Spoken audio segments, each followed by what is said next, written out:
Good morning, children. நம்ம நேற்று வரைக்கும் கிளாசிஃபிகேஷன் ஆஃப் கம்பெனிஸ் பார்த்தோம். அதாவது நிறுவனத்தின் வகைகள், on the basis of incorporation, on the basis of membership, on the basis of member liability, on the basis of control, on the basis of nationality.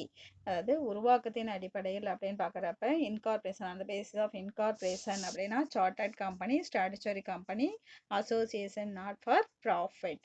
Then on the basis of membership அப்படின்னு பார்க்குறப்ப public company, private company. Member liability அப்படின்னு பார்க்குறப்ப limited by shares, limited by guarantee, unlimited liability. Control government company, holding company, subsidiary company.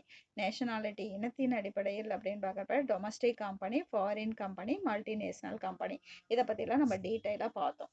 Okay, இதெல்லாம் பார்க்குறப்ப நம்ம memorandum of association, articles of association அப்படின்லாம் நான் உங்களுக்கு சொன்னேன். அப்படின்னா என்னங்கிறது தெரியாது இல்லை உங்களுக்கு. இப்போ நம்ம அதை பற்றி பார்ப்போம். மெமரண்டம் ஆஃப் அசோசியேஷன், அமைப்பு முறையீடு. ஓகே, பாருங்க, memorandum of association MOA.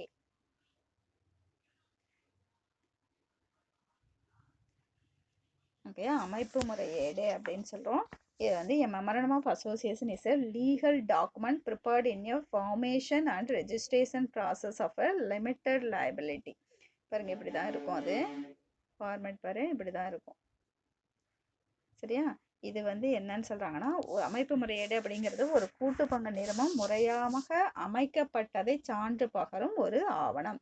Memorandum of அசோசியேஷன்னா ஒரு நிறுவனம் முறையா வந்து இதை உருவாக்கி இருக்காங்க, ரெஜிஸ்டர் பண்ணியிருக்காங்க அப்படிங்கிறதுக்கான ஒரு சர்டிஃபிகேட், லீகல் இதுதான் வந்து என்னன்னு சொல்றாங்க. பாருங்க, preferred in the formation and registration process of a limited liability.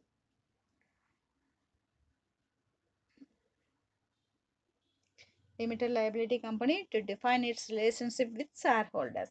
அதாவது இந்த ஆவணத்தில் இது வந்து முறையாக அமைக்கப்பட்டதற்கான ஒரு சான்று பகரும் ஆவணம் அப்படின்னு சொல்கிறோம். இதில் ஒரு இது வந்து ஷேர் ஹோல்டர்ஸுக்கும் கம்பெனிக்கும் இருக்கிற ரிலேஷன்ஷிப்பை வந்து இது தெரியப்படுத்தும். It reveals what power it has and what activities the company is permitted to undertake. இதில் என்ன சொல்லியிருப்பாங்க அப்படின்னு பார்த்தீங்கன்னா, என்னென்ன செயல்களில் என்ன அதிகாரம் இருந்திருக்கு இந்த நிறுவனத்துக்கு, எந்தெந்த செயல்களில் அவங்க ஈடுபடலாம். Any act of the company outside the scope outlined in its memorandum is said to be ultra vires and it is not binding on it.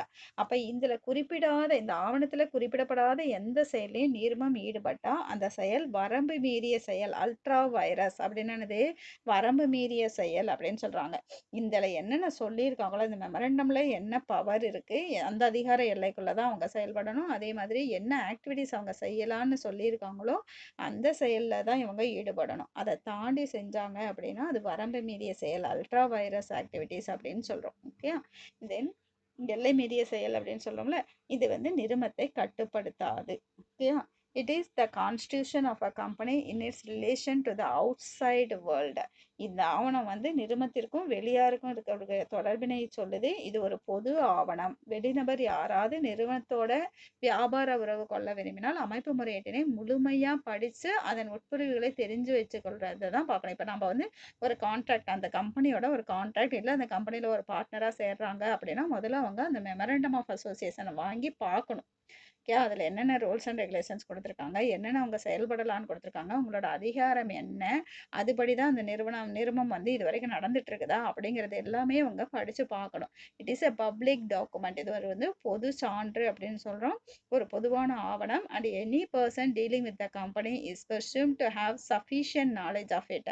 இந்த டாக்குமெண்ட்டை முதல்ல அவங்க வாங்கி அதில் போதுமான அளவு அவங்களுக்கு வந்து திருப்தியாக இருந்தால் தான் மேற்கொண்டு செயலில் ஈடுபடணும். It is the primary document of a company. ஒரு நிறுவனத்தோட முதன்மை ஆவணம் அப்படின்னு கேட்டாங்கன்னா எது சொல்லணும்? Memorandum of association. This is the primary document of a company அப்படின்னு கேட்டாங்கன்னா மெமரண்டம் ஆஃப் அசோசியேஷன் அப்படிங்கிறத எழுதணும். ஓகேயா, விச் இஸ் த அப்படி கூட கேட்கலாம். Primary document, which is the primary document of company அப்படின்னு கேட்டாங்கன்னா என்னது?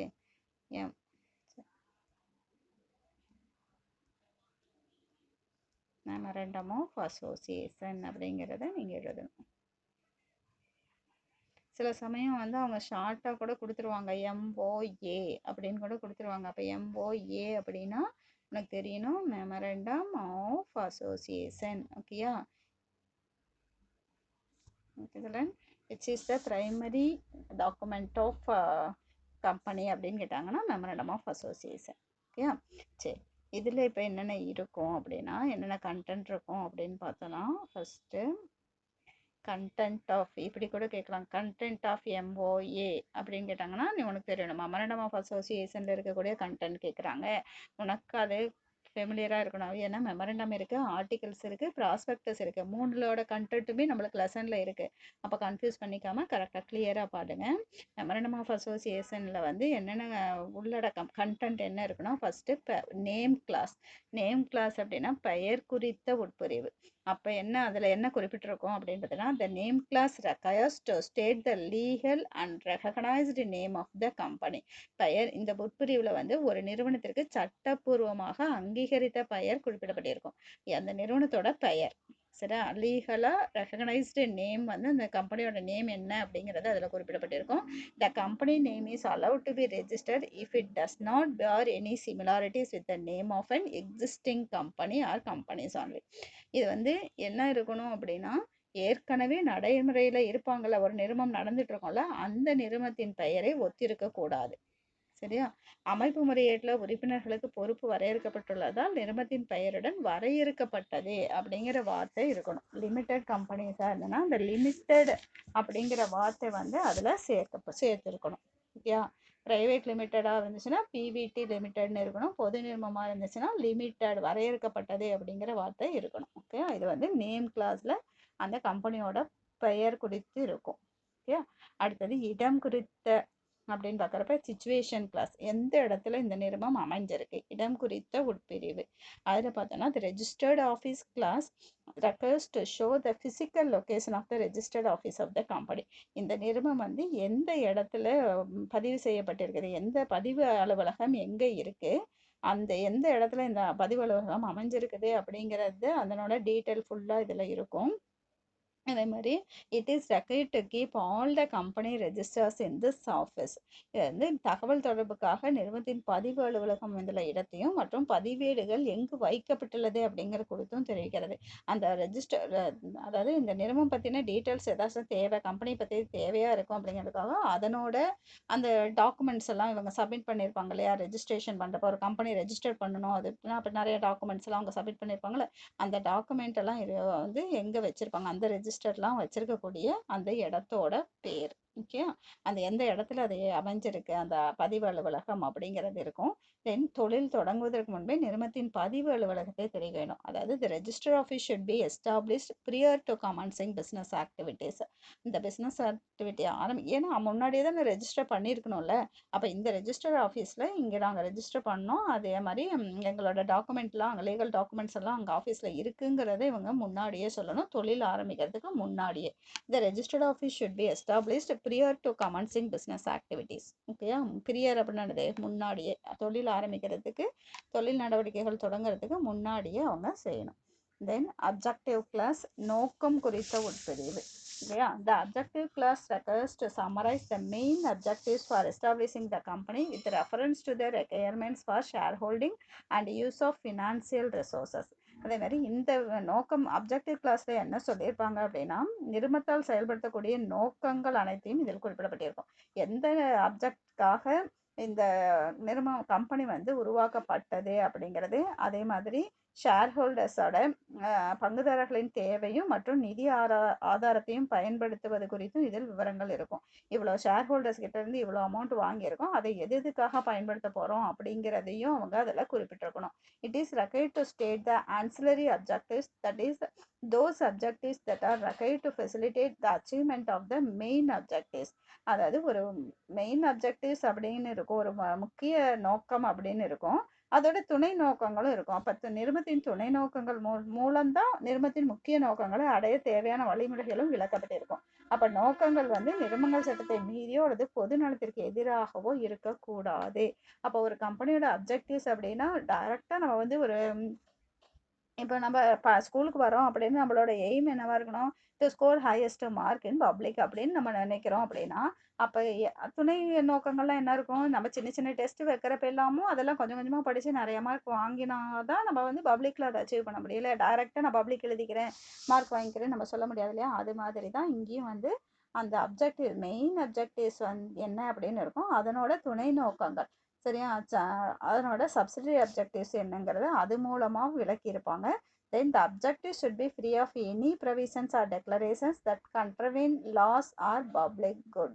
அதாவது பொது நலனுக்கு பொதுமக்களோட நலனுக்கு எதிராக இருக்கக்கூடாது அந்த நோக்கம். ஓகே.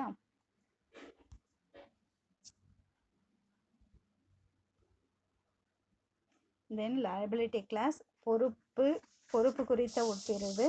இதில் வந்து the liability class requires to state the extent to which shareholders of the company are liable to the debt obligations of the company in the event of the company dissolving. There are companies limited by shares and company limited by guarantee. இப்போ பொறுப்பு குறித்த உட்பிரிவில் என்னன்னா பொறுப்புறுதி நிறுவனமாக இருந்தால் அது கலைப்பிற்குள்ளாக நேரிடும் போது நிர்ம சொத்துக்கள் அந்த நிறுவனத்தின் நிதிசார் பொறுப்புகளை தீர்க்க இயலாத நிலையில ஒவ்வொரு உறுப்பினரும் வழங்குவதா உத்தரவாதம் அளித்த தொகை இங்கு குறிப்பிடப்படும்.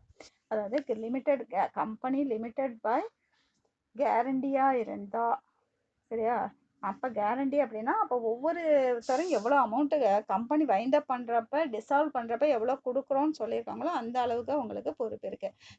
லிமிடெட் பை ஷேர்ஸ் அப்படின்னு இருக்கிறப்ப அவங்க வச்சிருக்கிற அளவுக்கு மட்டும் எவ்வளோ இன்னும் பே பண்ண வேண்டியிருக்கோ ஷேர்ஸுக்கு பங்குகளுக்கு செலுத்தப்படாத அளவுக்கு மட்டும் அவங்களுக்கு பொறுப்பு இருக்கு. அதை குறிப்பிட்டு இருக்கணும்.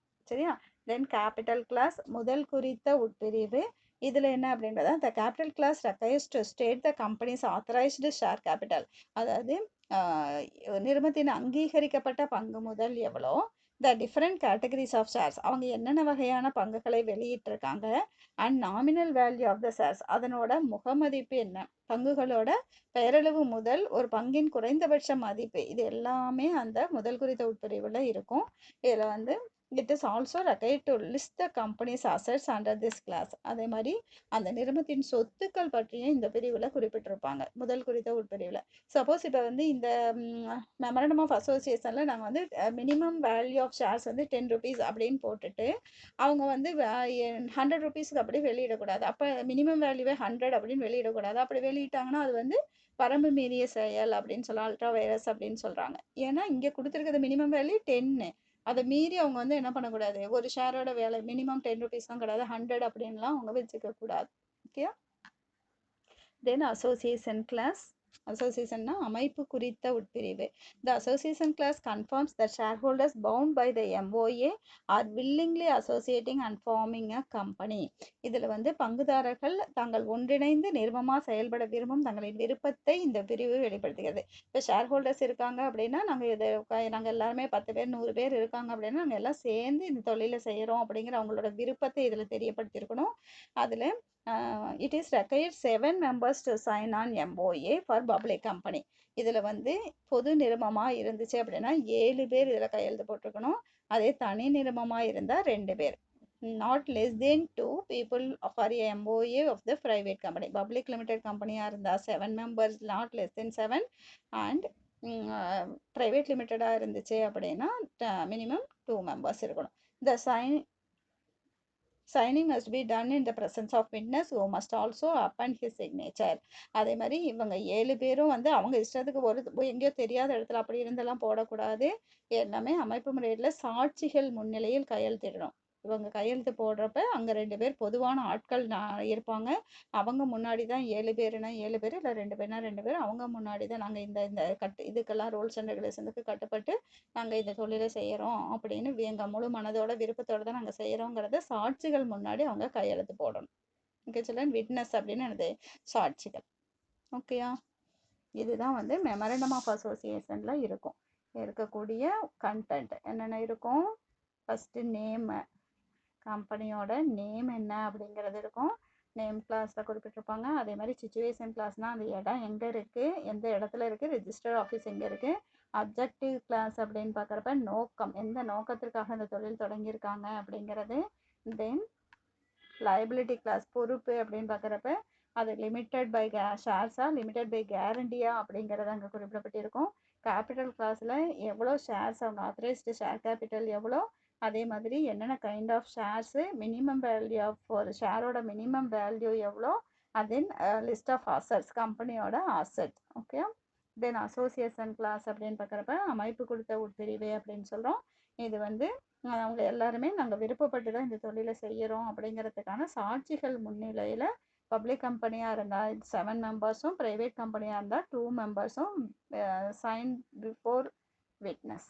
ஓகேயா, இதுதான் மெமரண்டம் ஆஃப் அசோசியேஷன். இப்படி தான் இருக்கும். It is a primary document of a company. ஒரு நிறுவனத்தின் முதன்மை ஆவணம் அப்படின்னு சொல்கிறோம். முக்கியமான ஆவணம், முதன்மையான ஆவணம். ஓகேயா, தேங்க்யூ.